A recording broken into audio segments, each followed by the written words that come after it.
आपणा सर्वांना नमस्कार. मी रुद्रशेखर जोशी, केसरीनंदन आध्यात्मिक यूट्यूब चॅनलमध्ये आपल्या सर्वांचे स्वागत आहे.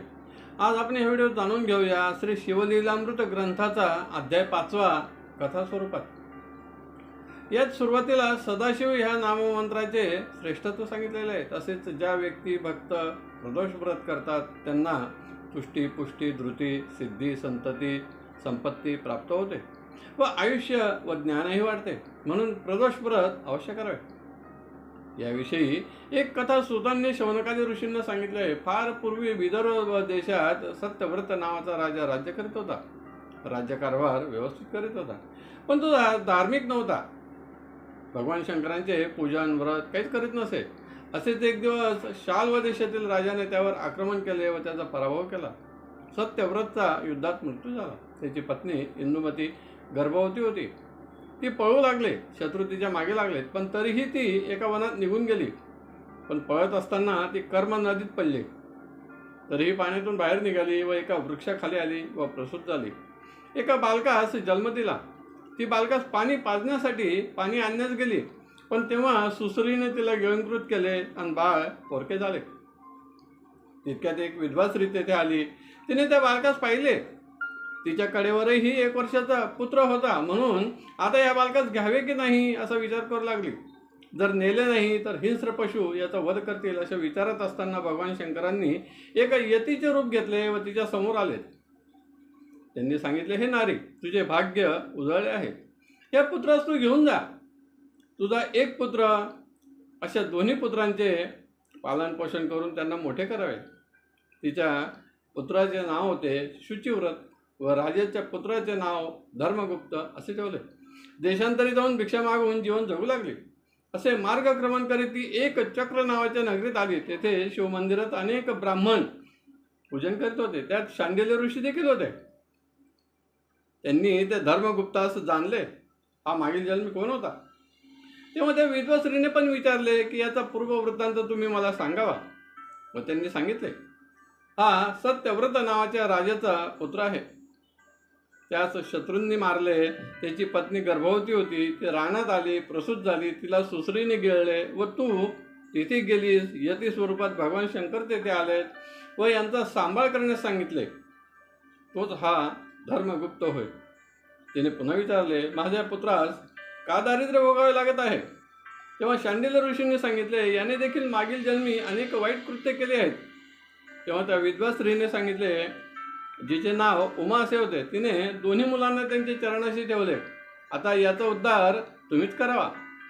कोणते पूजन व्रत केले म्हणजे यांचा उद्धार होईल ते सांगावे. तेव्हा त्यांनी शनी प्रदोष व्रतकथा व महिमा सांगितला व त्याचे आचरण करावे असं सांगितले. त्रयोदशीस निराहार राहावे. सूर्यास्तानंतर 3 घटिकांच्या आत प्रदोष व्रत पूजन करावे. सडा रांगोळी काढून परिसर सुशोभित करावा. शिवलिंग स्थापन करून पूजन करावे. शांडिल्य ऋषींनी सविस्तररित्या व्रतविधी समजावून सांगितला. तिने तो ऐकला. भगवंतास व ऋषींना नमस्कार केला. एक रात्र तेथे राहिली. नंतर पुढे मार्गक्रमण करू लागले. पण पुढे 4 महिने तिने प्रदोष व्रत आपल्या मुलांकडून करून घेतले. त्यामुळे एकदा तिचा पुत्र शुचिव्रत नदी किनारी खेळत असताना दरड कोसळली. त्यातून त्याला द्रव्याने भरलेला घट सापडला. त्याच्या मातेस आनंद झाला. तिने धर्मगुप्ताला पण सांगितले, यातील अर्धे धन तू त्याला द्यावे. पण त्याने माझ्या मोठ्या बंधू सापडलेले धन मी घेणार नाही असे सांगितले. पुढे एकदा दोघेही वनविहार करीत असताना त्यांना गंधर्व कन्या दिसल्यात. पण ब्राह्मणपुत्र शुचिव्रतने सांगितले, मी त्या वाटेला जाणार नाही. पण धर्मगुप्त पुढे गेला.